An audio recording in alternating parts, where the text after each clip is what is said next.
ನಮಸ್ಕಾರ. ಇಂದಿನ ಈ ಆಳವಾದ ವಿಶ್ಲೇಷಣೆಗೆ ಸ್ವಾಗತ. ಪ್ರತಿದಿನ ಬೆಳಿಗ್ಗೆ ಎದ್ದ ತಕ್ಷಣ ಪಕ್ಕದ ಮನೆಯಿಂದಲೋ ಅಥವಾ ನಮ್ಮದೇ ಮನೆಯ ದೇವರ ಕೋಣೆಯಿಂದಲೋ ಒಂದು ಮಂತ್ರ ಕಿವಿಗೆ ಬೀಳುತ್ತಲೇ ಇರುತ್ತೆ. ಖಂಡಿತ. ಅದು ಗಾಯತ್ರಿ ಮಂತ್ರ. ಹೌದು, ಅದೇ ಗಾಯತ್ರಿ ಮಂತ್ರ. ನಮ್ಗೆಲ್ರಿಗೂ ಆ ಮಂತ್ರ ಬಾಯ್ಪಾಠ ಕೂಡ ಆಗಿರುತ್ತೆ. ಅಂದ್ರೆ ನಾವು ಪ್ರತಿದಿನ ಕೇಳುವ ಈ ಮಂತ್ರದ ಬಗ್ಗೆ ನಮಗೆ ನಿಜವಾಗಿಯೂ ಎಷ್ಟು ಗೊತ್ತು ಅನ್ನೋದು ಒಂದು ದೊಡ್ಡ ಪ್ರಶ್ನೆ. ನಿಜ.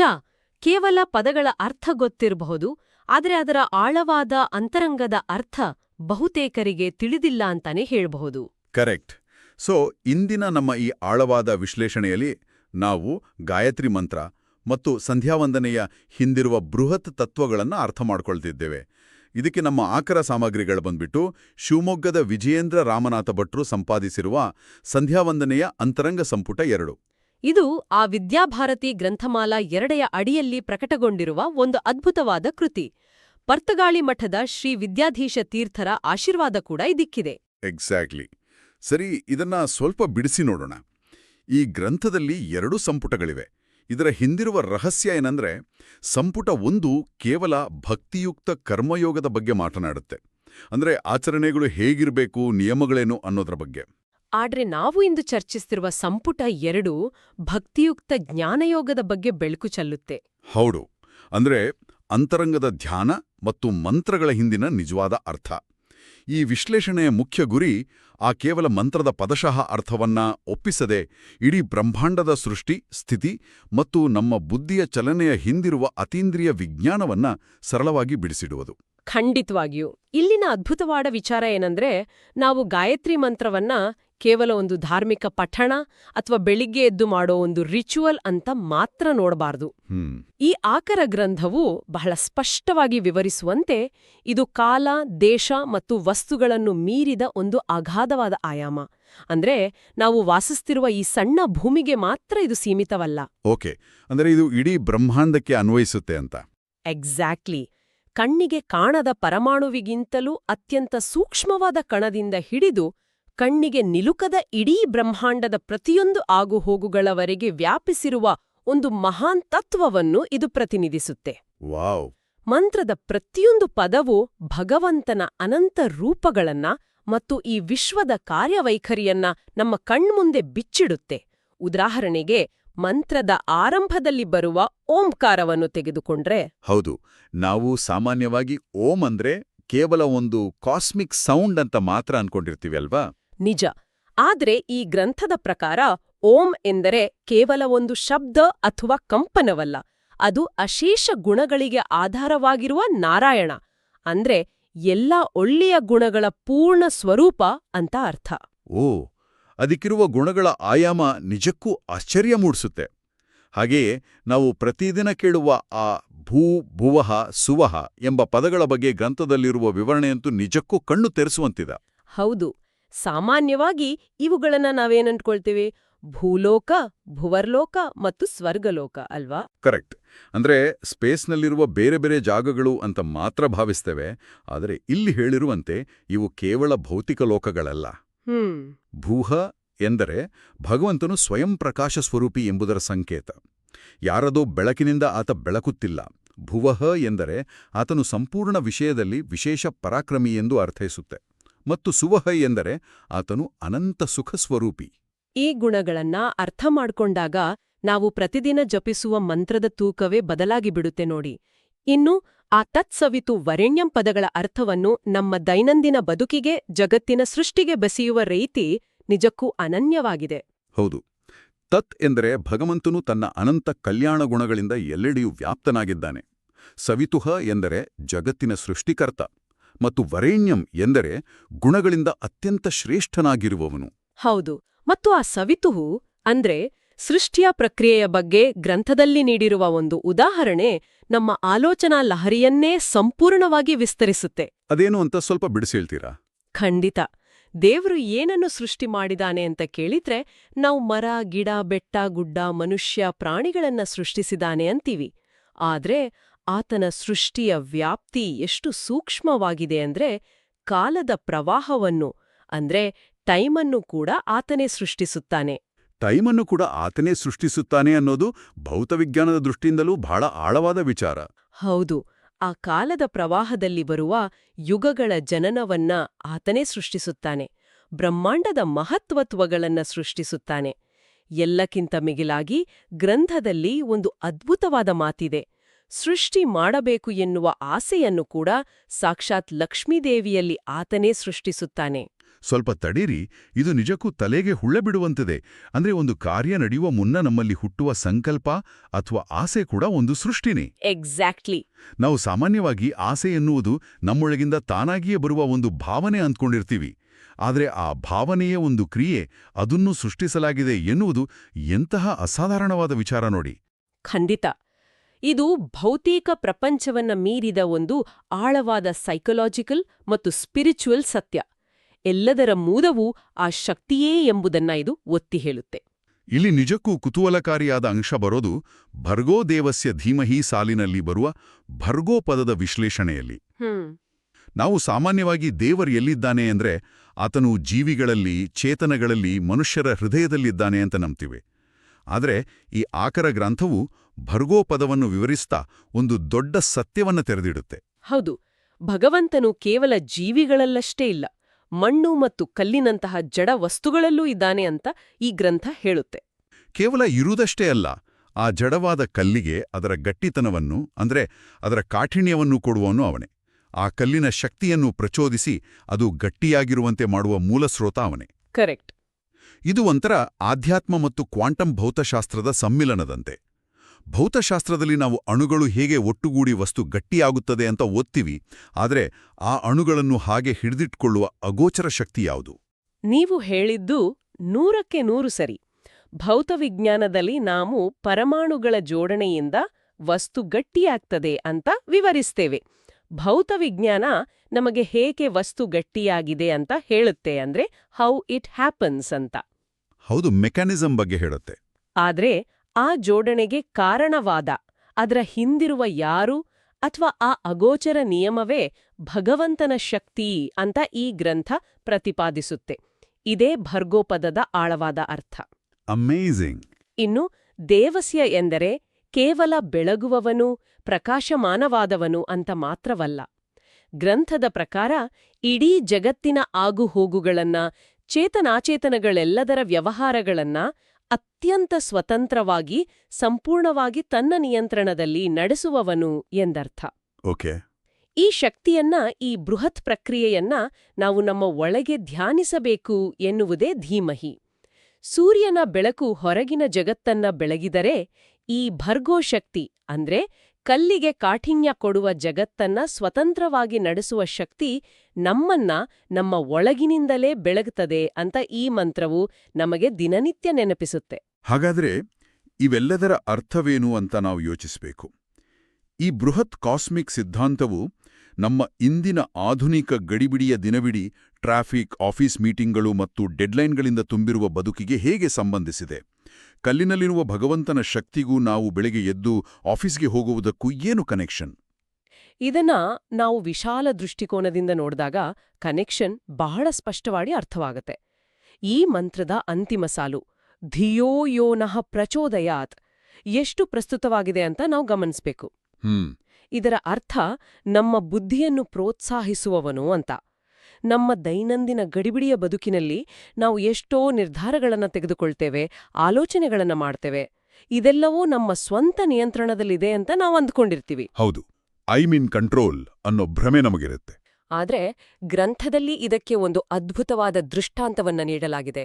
ಒಬ್ಬ ಪಶುಪಾಲಕ ಅಥವಾ ದನಗಾಹಿಯ ಉದಾಹರಣೆ. ಆ ದನಗಾಹಿಯ ಉದಾಹರಣೆ ಅದು ನಿಜಕ್ಕೂ ಅದ್ಭುತವಾಗಿದೆ. ದಯವಿಟ್ಟು ಅದನ್ನು ವಿವರಿಸಿ. ಖಂಡಿತ. ಒಬ್ಬ ದನಗಾಹಿ ತನ್ನ ಕೈಯಲ್ಲಿ ಒಂದು ಕೋಲು ಹಿಡಿದುಕೊಂಡು ಹಸುಗಳನ್ನ ಹೇಗೆ ರಕ್ಷಿಸುತ್ತಾನೆ ಅಂತ ಊಹಿಸಿಕೊಳ್ಳಿ. ಆತ ಹಸುಗಳನ್ನ ಸುಮ್ನೆ ಹೊಡೆಯೋದಿಲ್ಲ. ಆ ಹಸುಗಳಿಗೆ ಎಲ್ಲಿ ಒಳ್ಳೆಯ ಹಸಿರು ಹುಲ್ಲಿದೆಯೋ ಆ ಕಡೆಗೆ ಹೋಗುವಂತೆ ಮೆಲ್ಲನೆ ಕೋಲಿನಿಂದ ತಟ್ಟಿ ಅವನ್ನ ಅಟ್ಕೊಂಡು ಹೋಗ್ತಾನೆ, ಪ್ರೇರೇಪಿಸ್ತಾನೆ. ಕರೆಕ್ಟ್. ಆ ಹಸುಗಳಿಗೆ ತಾವಾಗಿಯೇ ಆ ಹುಲ್ಲಿನ ಕಡೆ ನಡೆಯುತ್ತಿದ್ದೇವೆ ಎಂಬ ಭಾವನೆ ಇರಬಹುದು. ಆದ್ರೆ ಹಿಂದೆ ದಾರಿ ತೋರುವವನು ಆ ಪಶುಪಾಲಕ. ಅದೇ ರೀತಿ ಆ ದೈವಶಕ್ತಿಯು ನಮ್ಮ ಮೂಲ ಸ್ವಭಾವಕ್ಕೆ ತಕ್ಕಂತೆ ನಮ್ಮ ಬುದ್ಧಿಯನ್ನ ಒಳ್ಳೆಯ ದಾರಿಯತ್ತ, ಸತ್ಕರ್ಮಗಳತ್ತ ಪ್ರೇರೇಪಿಸುತ್ತೆ. ಅಂದ್ರೆ ನಮ್ಮ ಮೆದುಳಿನ ಆಲೋಚನೆಗಳು ನಾವು ತೆಗೆದುಕೊಳ್ಳುವ ನಿರ್ಧಾರಗಳು ಯಾವುದೋ ಒಂದು ಶೂನ್ಯದಲ್ಲಿ ನಡೆಯುತ್ತಿಲ್ಲ. ಅದರ ಹಿಂದೆಯೂ ಒಂದು ಅಗೋಚರ ಶಕ್ತಿಯ ನಿಯಂತ್ರಣ, ಒಂದು ಸೂಕ್ಷ್ಮವಾದ ಪ್ರೇರಣೆ ಇದೆ. ಎಕ್ಸಾಕ್ಟ್ಲಿ. ಆ ಪಶುಪಾಲಕನ ಉದಾಹರಣೆ ನಿಜಕ್ಕೂ ಮನಸ್ಸಿನಲ್ಲಿ ಹಾಗೆ ಅಚ್ಚಳಿಯದೆ ಉಳಿಯುವಂಥದ್ದು. ಆದರೆ ಈ ವಿಚಾರದಲ್ಲಿ ಗ್ರಂಥವು ಒಂದು ಕಟುವಾದ ಎಚ್ಚರಿಕೆಯನ್ನು ನೀಡಿದೆ ಎಂಬುದನ್ನು ನಾವು ಮರೆಯುವಂತಿಲ್ಲ. ಹೌದು, ಅದು ಬಹಳ ಮುಖ್ಯವಾದ ಪಾಯಿಂಟ್. ಕೇವಲ ಒಳ್ಳೆಯ ಬುದ್ಧಿಯಷ್ಟೇ ಅಲ್ಲ, ದೇವತೆಗಳು ಯಾರ ಅಪಜಯವನ್ನು ಬಯಸುತ್ತಾರೋ ಅಂತಹವರ ಬುದ್ಧಿಯನ್ನು ಅಪಹರಿಸಿ ಕೆಟ್ಟ ಕೆಲಸಗಳತ್ತ ಅವರ ದೃಷ್ಟಿ ಹರಿಯುವಂತೆ ಮಾಡುತ್ತಾರೆ ಎಂದು ಇದೇ ಗ್ರಂಥದಲ್ಲಿ ವಿವರಿಸಲಾಗಿದೆ. ಅಂದ್ರೆ ಒಳ್ಳೆಯ ಕೆಲಸಗಳಿಗೆ ಹೇಗೆ ಪ್ರೇರಣೆ ಇದೆಯೋ ಅದೇ ರೀತಿ ನಮಗೆ ಬರುವ ಕೆಟ್ಟ ಬುದ್ಧಿಗಳ ಹಿಂದೆಯೂ ಒಂದು ಅಗೋಚರ ಶಕ್ತಿಯ ಪ್ರೇರಣೆ ಇರುತ್ತೆ. ನಿಜ. ಇದನ್ನು ಓದಿದ್ದಾಗ ಅನಿಸಿದ್ದು, ರಾತ್ರಿ 12 ಗಂಟೆಗೆ ಇದ್ದಕ್ಕಿದ್ದಂತೆ ಎದ್ದು ಇಡೀ ಒಂದು ಐಸ್ ಕ್ರೀಂ ಡಬ್ಬವನ್ನೇ ಖಾಲಿ ಮಾಡಬೇಕು ಅಥವಾ ಯಾರಿಗೂ ಸಿಟ್ಟಿನಲ್ಲಿ ಒಂದು ಕೆಟ್ಟ ಮೆಸೇಜ್ ಕಳಿಸಬೇಕು ಅನ್ನೋ ಕೆಟ್ಟ ಬುದ್ಧಿ ಬರುತ್ತಲ್ಲ, ಬಹುಶಃ ಇದೇ ಆ ದೇವತೆಗಳು ನಮ್ಮ ಬುದ್ಧಿಯನ್ನು ಹೈಜಾಕ್ ಮಾಡುವ ಪ್ರಕ್ರಿಯೆ ಇರಬೇಕು. ಖಂಡಿತ. ಇದೊಂದು ತಮಾಷೆಯ ಉದಾಹರಣೆಯಾದರೂ ಅದರ ಹಿಂದಿನ ತತ್ವ ಬಹಳ ಗಂಭೀರವಾಗಿದೆ. ನಮ್ಮ ಮೂಲ ಸ್ವಭಾವ ಅಂದ್ರೆ ನಮ್ಮ ಆಧ್ಯಾತ್ಮಿಕ ಡಿಎನ್ಎ ಹೇಗಿರುತ್ತದೆಯೋ ಅದಕ್ಕೆ ತಕ್ಕಂತೆ ನಮಗೆ ದಾರಿಯನ್ನು ತೋರಲಾಗುತ್ತೆ. ಸ್ಪಿರಿಚುವಲ್ ಡಿಎನ್ಎ ಅನ್ನೋ ಪದ ಇಲ್ಲಿ ಬಹಳ ಸೂಕ್ತವಾಗಿದೆ. ಹೌದು. ಒಳ್ಳೆಯ ಪ್ರವೃತ್ತಿ ಇದ್ದರೆ ಒಳ್ಳೆಯ ಆಲೋಚನೆಗಳು ಬರುವಂತೆ ಪ್ರೇರಣೆ ಸಿಗುತ್ತೆ. ಕೆಟ್ಟ ಪ್ರವೃತ್ತಿ ಇದ್ರೆ ವಿನಾಶಕಾರಿ ನಿರ್ಧಾರಗಳನ್ನ ತೆಗೆದುಕೊಳ್ಳುವಂತೆ ನಮ್ಮ ಬುದ್ಧಿ ಪ್ರೇರೇಪಿಸಲ್ಪಡುತ್ತೆ.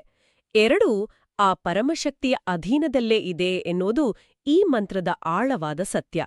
ಇದು ನಮ್ಮ ನಾನೇ ಎಲ್ಲವನ್ನು ಮಾಡುತ್ತಿದ್ದೇನೆ ಎಂಬ ಅಹಂಕಾರವನ್ನ ಸಂಪೂರ್ಣವಾಗಿ ಮುರಿಯುತ್ತೆ. ಖಂಡಿತ. ಇದು ನಮ್ಮ ಕಾರ್ಯಗಳ ಬಗ್ಗೆ, ನಮ್ಮ ಆಲೋಚನೆಗಳ ಗುಣಮಟ್ಟದ ಬಗ್ಗೆ ನಮಗೆ ಎಷ್ಟು ಜಾಗರೂಕತೆ ಇರಬೇಕು ಎಂಬುದನ್ನ ಎತ್ತಿ ತೋರಿಸುತ್ತೆ. ಸರಿ, ಈಗ ನಾವು ನಮ್ಮ ಬುದ್ಧಿಯನ್ನ ನಿಯಂತ್ರಿಸುವ ಅಗೋಚರ ಶಕ್ತಿಯ ಬಗ್ಗೆ ಮಾತನಾಡಿದೆವು. ಈ ಎಲ್ಲ ಪ್ರಕ್ರಿಯೆಗಳನ್ನ, ಇಡೀ ಬ್ರಹ್ಮಾಂಡದ ಆಗುಹೋಗುಗಳನ್ನ ನಿಯಂತ್ರಿಸುವ ಒಂದು ಮೂಲ ಶಬ್ದವಿದೆ, ಮಂತ್ರಗಳ ರಾಜನಾದ ಓಂಕಾರ. ಮಂತ್ರಗಳ ರಾಜ. ನಾವು ಓಂಕಾರವನ್ನ ಜಪಿಸುವಾಗ ನಾವೆಲ್ಲರೂ ಅದು ಕೇವಲ ಅ, ಉ ಮತ್ತು ಮ ಎಂಬ 3 ಅಕ್ಷರಗಳ ಸಂಯೋಜನೆ ಅಂತ ಮಾತ್ರ ಭಾವಿಸ್ತೇವೆ. ಆದರೆ ಆಖರೆ ಗ್ರಂಥದಲ್ಲಿ ಓಂಕಾರದ 8 ಆಯಾಮಗಳನ್ನ ಬಿಡಿಸಿಡಲಾಗಿದೆ. ಒಂದು ಸಣ್ಣ ಶಬ್ದದಲ್ಲಿ ಇಡೀ ಯೂನಿವರ್ಸ್ ಅನ್ನು ಎನ್ಕೋಡ್ ಮಾಡಿದ ಹಾಗೆ. ಹೌದು. ಓಂಕಾರದಲ್ಲಿ 8 ವರ್ಣಗಳಿವೆ ಅಥವಾ 8 ಹಂತಗಳಿವೆ ಅಂತ ಗ್ರಂಥ ವಿವರಿಸುತ್ತೆ. ಒಂದೊಂದು ಹಂತವು ಬ್ರಹ್ಮಾಂಡದ ಒಂದೊಂದು ಪ್ರಕ್ರಿಯೆಯನ್ನು ಪ್ರತಿನಿಧಿಸುತ್ತೆ. ಮೊದಲನೇದು ಅಕಾರ. ಇದು ಚತುರ್ಮುಖ ಬ್ರಹ್ಮನ ಮೂಲಕ ನಡೆಯುವ ಸೃಷ್ಟಿಯನ್ನು ಪ್ರತಿನಿಧಿಸುತ್ತೆ. ಓಕೆ. ಎರಡನೇದು ಉಕಾರ. ಇದು ವೈಕುಂಠದಲ್ಲಿ ರಕ್ಷಣೆ ನೀಡುವ ವಿಷ್ಣು ರೂಪವನ್ನು ಸಂಕೇತಿಸುತ್ತೆ. ಮೂರನೇದು ಮಕಾರ. ಇದು ಜಗತ್ತಿನ ವಿನಾಶದ ಅಥವಾ ಸಂಹಾರದ ಶಕ್ತಿಯಾದ ರುದ್ರನ ರೂಪ. ಓಕೆ. ಈ ಮೊದಲ 3 ಹಂತಗಳು ನಮ್ಗೆಲ್ಲರಿಗೂ ಸ್ವಲ್ಪ ಮಟ್ಟಿಗೆ ಪರಿಚಿತವಿರಬಹುದು. ಬ್ರಹ್ಮ, ವಿಷ್ಣು, ಮಹೇಶ್ವರರ ಸೃಷ್ಟಿ, ಸ್ಥಿತಿ, ಲಯ ಅನ್ನೋದು ನಮಗೆ ಗೊತ್ತಿರೋ ವಿಚಾರ. ಆದರೆ ಆಮೇಲೆ ಬರುವ ಉಳಿದ 5 ಹಂತಗಳಿವೆಯಲ್ಲ, ಅವು ನಿಜಕ್ಕೂ ಅಚ್ಚರಿ ಮೂಡಿಸುತ್ತವೆ. ದಯವಿಟ್ಟು ಅವುಗಳನ್ನ ಸ್ವಲ್ಪ ಬಿಡಿಸಿ ಹೇಳಿ. ಖಂಡಿತ. 4ನೇ ಆಯಾಮ ನಾದ. ಇದು ಅನಿರುದ್ಧ ನಾಮಕ ಭಗವದ್ ರೂಪವನ್ನು ಪ್ರತಿನಿಧಿಸುತ್ತೆ. ಸ್ವಲ್ಪ ತಡೇರಿ, ಈ ಅನಿರುದ್ಧ ರೂಪ ಅಂದ್ರೆ ನಿಖರವಾಗಿ ಏನು? ಇದನ್ನ ನಾವು ಹೇಗೆ ಅರ್ಥ ಮಾಡ್ಕೊಳ್ಬೇಕು? ಬಹಳ ಒಳ್ಳೆಯ ಪ್ರಶ್ನೆ. ಅನಿರುದ್ಧ ರೂಪವೆಂದರೆ ಸಂಹಾರಕನ ಅಂತರಂಗದ ಚಟುವಟಿಕೆ. ಅಂದ್ರೆ ಹೊರಗಡೆಯಿಂದ ವಿನಾಶ ಕಾಣೋದಕ್ಕೂ ಮುನ್ನ ಒಳಗೊಳಗೆ ನಡೆಯುವ ಅಗೋಚರ ಪ್ರಕ್ರಿಯೆಗಳನ್ನ ನಿಯಂತ್ರಿಸುವ ಶಕ್ತಿಯಿದು. ಇನ್ನು 5ನೇದು ಬಿಂದು. ಇದು ಸಂಕರ್ಷಣ ನಾಮಕ ಭಗವದ್ರೂಪ. ಸಂಕರ್ಷಣ ಎಂದರೆ ಜ್ಞಾನಕ್ಕೆ ಸಂಬಂಧಪಟ್ಟದ್ದು ಅಂತ ಎಲ್ಲೋ ಓದಿದ ನೆನಪು. ಇದು ಜಗತ್ತಿಗೆ ಜ್ಞಾನಪ್ರದವಾದ ಶಕ್ತಿಯೇ? ನಿಖರವಾಗಿ. ಅಜ್ಞಾನವನ್ನು ದೂರ ಮಾಡಿ ಜಗತ್ತಿಗೆ ಅರಿವನ್ನು ಮೂಡಿಸುವ ಶಕ್ತಿಯೇ ಸಂಕರ್ಷಣ. ಜ್ಞಾನದ ಪ್ರಸಾರ ಈ ಹಂತದಲ್ಲಿ ನಡೆಯುತ್ತೆ. 6ನೇದು ಕಲಾ. ಇದು ವಾಸುದೇವ ನಾಮಕ ರೂಪ. ಅಂದ್ರೆ ಸಂಸಾರ ಬಂಧನದಿಂದ ಬಿಡಿಸುವ ಶಕ್ತಿ? ಹೌದು. ನಮ್ಮನ್ನ ಈ ಸಂಸಾರ ಬಂಧನದಿಂದ ಬಿಡಿಸುವ ಮೋಕ್ಷದ ಕಡೆಗೆ ಕೊಂಡೊಯ್ಯುವ ಶಕ್ತಿ. 7ನೇಯದು ಶಾಂತ. ಇದು ನಾರಾಯಣ ನಾಮಕ ರೂಪ. ಮತ್ತು ಕೊನೆಯದಾಗಿ 8ನೇಯ ಹಂತ ಅತಿಶಾಂತ. ಇದು ಪರಮ ಶಾಂತಿಯನ್ನು ನೀಡುವ ಅತ್ಯುನ್ನತ ಸ್ಥಿತಿ, ಅಂದ್ರೆ ಮೋಕ್ಷದ ನಂತರದ ಆನಂದಮಯ ಸ್ಥಿತಿ. ಎಂತಹ ಅದ್ಭುತ! ಕೇವಲ 3 ಅಕ್ಷರಗಳ ಶಬ್ದದ ಹಿಂದೆ ಎಂತಹ ಬೃಹತ್ ತತ್ವಶಾಸ್ತ್ರ ಅಡಗಿದೆ ನೋಡಿ. ಈ 8 ಆಯಾಮಗಳು ಸೇರಿ ಜಗತ್ತಿನ 8 ಮುಖ್ಯ ಚಟುವಟಿಕೆಗಳನ್ನ, ಅಂದ್ರೆ ಸೃಷ್ಟಿ, ಸ್ಥಿತಿ, ಲಯ, ನಿಯಂತ್ರಣ, ಜ್ಞಾನ, ಅಜ್ಞಾನ, ಬಂಧ ಮತ್ತು ಮೋಕ್ಷಗಳನ್ನ ಹೇಗೆ ನಿಯಂತ್ರಿಸುತ್ತವೆ ಎಂಬುದನ್ನ ಈ ಗ್ರಂಥ ಅತ್ಯಂತ ಸಂಕ್ಷಿಪ್ತವಾಗಿ ಆದರೆ ಪ್ರಬಲವಾಗಿ ವಿವರಿಸಿದೆ. ಹೌದು, ಇದೇ ಕಾರಣಕ್ಕೆ ಗಾಯತ್ರಿ ಮಂತ್ರದ ಆರಂಭದಲ್ಲಿ ಓಂಕಾರವನ್ನು ಉಚ್ಚರಿಸುವುದು ಇಡೀ ಬ್ರಹ್ಮಾಂಡದ ನಿಯಂತ್ರಣ ವ್ಯವಸ್ಥೆಯನ್ನ ಒಮ್ಮೆ ನೆನಪಿಸಿಕೊಂಡು ನಂತರ ಆ ಶಕ್ತಿಯು ನಮ್ಮ ಬುದ್ಧಿಯನ್ನ ಪ್ರೇರೇಪಿಸಲಿ ಅಂತ ಬೇಡಿಕೊಳ್ಳುವ ಒಂದು ಅದ್ಭುತವಾದ ಕೊಂಡಿಯಿದು. ಹಾಗಾದ್ರೆ ಇಂದಿನ ನಮ್ಮ ಈ ಸುದೀರ್ಘ ಚರ್ಚೆಯ ಸಾರಾಂಶವನ್ನ ಒಟ್ಟುಗೂಡಿಸುವುದಾದರೆ, ಸಂಧ್ಯಾವಂದನೆ ಅಥವಾ ಗಾಯತ್ರಿ ಜಪ ಎನ್ನುವುದು ಕೇವಲ ಗಿಳಿಯಂತೆ ಒಪ್ಪಿಸುವ ಒಂದು ಯಾಂತ್ರಿಕ ಮಂತ್ರಪಠಣ ಖಂಡಿತ ಅಲ್ಲ. ಅದು ವಿಶ್ವದ ಮೂಲಕಾರಣನಾದ ಭಗವಂತನು ಒಂದು ಚಿಕ್ಕ ಕಣ್ಣಿಗೆ ಕಾಣದ ಪರಮಾಣುವಿನಿಂದ ಹಿಡಿದು ಆ ಕಲ್ಲಿನ ಕಾಠಿಣ್ಯ, ಕಾಲದ ಅಗಾಧ ಪ್ರವಾಹ ಹಾಗೂ ನಮ್ಮ ಮೆದುಳಿನ ಸೂಕ್ಷ್ಮ ಆಲೋಚನೆಗಳವರೆಗೆ ಎಲ್ಲವನ್ನೂ ಹೇಗೆ ಸಂಪೂರ್ಣವಾಗಿ ತನ್ನ ನಿಯಂತ್ರಣದಲ್ಲಿ ಇಟ್ಟುಕೊಂಡಿದ್ದಾನೆ ಎಂದು ಪ್ರತಿದಿನ ನಮಗೆ ನಾವೇ ನೆನಪಿಸಿಕೊಳ್ಳುವ, ನಮ್ಮನ್ನು ನಾವು ಎಚ್ಚರಿಸಿಕೊಳ್ಳುವ ಒಂದು ಬೃಹತ್ ವೈಜ್ಞಾನಿಕ ಮತ್ತು ಆಧ್ಯಾತ್ಮಿಕ ಪ್ರಕ್ರಿಯೆ. ಜ್ಞಾನವಿಲ್ಲದ ಕೇವಲ ಕರ್ಮ ಅಂದ್ರೆ ಅರ್ಥಗೊತ್ತಿಲ್ಲದೆ ಮಾಡುವ ಆಚರಣೆ ಅಪೂರ್ಣವಾಗುತ್ತೆ. ಆದ್ದರಿಂದಲೇ ಈ ಅಂತರಂಗದ, ಈ ಒಳಾರ್ಥದ ಅರಿವು ಅತ್ಯಂತ ಮುಖ್ಯ ಎಂದು ಗ್ರಂಥಕಾರರು ಹೇಳುವುದು 100ಕ್ಕೂ 100 ಸತ್ಯ. ಸಂಪೂರ್ಣವಾಗಿ ಒಪ್ಪುತ್ತೇನೆ. ಮಾಹಿತಿ ಸ್ಫೋಟದ ಈ ಕಾಲದಲ್ಲಿ ನಮಗೆ ಸುತ್ತಲೂ ಬರುವ ಸಾವಿರಾರು ಪ್ರಚೋದನೆಗಳಿಂದ, ಸೋಷಿಯಲ್ ಮೀಡಿಯಾದ ನೋಟಿಫಿಕೇಷನ್ಗಳಿಂದ ನಮ್ಮ ಬುದ್ಧಿ ಹಾದಿ ತಪ್ಪುವುದು ಬಹಳ ಸುಲಭ. ಮಂತ್ರದಲ್ಲಿ ಹೇಳಿದಂತೆ ನಮ್ಮ ಸ್ವಭಾವಕ್ಕೆ ತಕ್ಕಂತೆ ಬುದ್ಧಿ ಪ್ರೇರೇಪಿಸಲ್ಪಡುತ್ತೆ. ನಮ್ಮ ಮನಸ್ಸು ಶುದ್ಧವಾಗಿದ್ರೆ ಒಳ್ಳೆಯ ಆಲೋಚನೆಗಳತ್ತ ಪ್ರೇರಣೆ ಸಿಗುತ್ತೆ. ಅದೇ ನಮ್ಮಲ್ಲಿ ಕೆಟ್ಟ ಸ್ವಭಾವ, ಅಸೂಯೆ ಇದ್ರೆ ದೇವತೆಗಳೇ ನಮ್ಮ ಬುದ್ಧಿಯನ್ನ ಅಪಹರಿಸಿ ನಾವು ಮತ್ತಷ್ಟು ಕೆಟ್ಟ ದಾರಿಯಲ್ಲಿ ನಡೆಯುವಂತೆ ಮಾಡುತ್ತಾರೆ ಎನ್ನುವುದು ಒಂದು ದೊಡ್ಡ ಎಚ್ಚರಿಕೆ. ಖಂಡಿತ. ಇದು ನಾವು ನಮ್ಮ ಮೂಲ ಸ್ವಭಾವವನ್ನ ಎಷ್ಟು ಶುದ್ಧವಾಗಿಟ್ಕೊಳ್ಬೇಕು, ನಮ್ಮ ಚಿಂತನೆಗಳನ್ನ ಎಷ್ಟು ಜಾಗರೂಕತೆಯಿಂದ ಕಾಯ್ದುಕೊಳ್ಳಬೇಕು ಎನ್ನುವುದನ್ನ ಸದಾ ಎಚ್ಚರಿಸುತ್ತೆ. ಈ ಅರಿವು ನಮ್ಮ ಪ್ರತಿದಿನದ ಬದುಕಿಗೆ, ನಾವು ಮಾಡುವ ಪ್ರತಿಯೊಂದು ಕೆಲಸಕ್ಕೂ ಒಂದು ದಿಕ್ಸೂಚಿಯಾಗಿದೆ. ಇದು ಕೊನೆಯದಾಗಿ ಒಂದು ಪ್ರಮುಖ ಪ್ರಶ್ನೆಯನ್ನ ಹುಟ್ಟುಹಾಕುತ್ತೆ.